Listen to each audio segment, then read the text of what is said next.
Isang tunay na pagmamalasakit.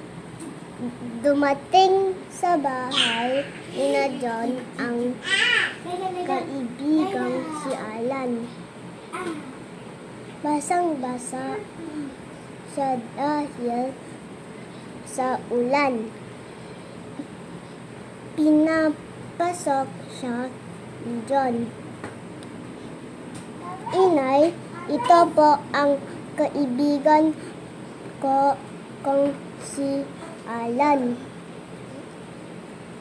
Ulila na po siya sa kaniyang tatiyahin. Siya nakatiwa pagpapaliwanag ni John. Kinuwento ni Alan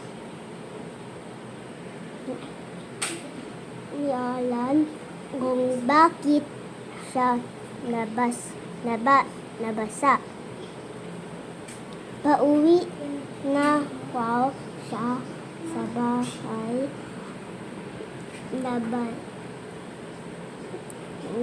ng kaniyang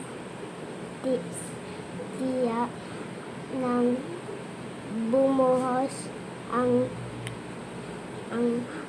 malakas na ulan. Dahil malapit na siya sa bahay ni John, doon niya naisip magpatila.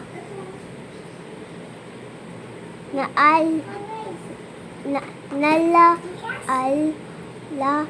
ni John ang kaniyang mga pinagkaliitang damit.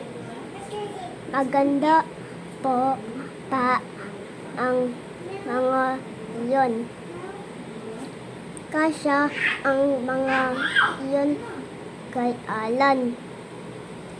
Kinuha ni John ang mga damit at ilang shorts. Inay, maaawi ko po bang ibigay ang mga damit at shorts ko dito kay Alan? Oo, John, sabi ng kaniyang ina.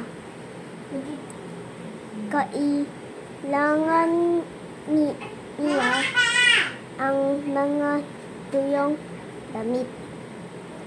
Tuwang-tuwang tinanggap ni Alan ang mga damit. Salamat sa iyo, John, wika ni Alan. At salamat din po sa inyo, tita. Ang babait po ninyo, pinakain din ng mag-ina si Alan.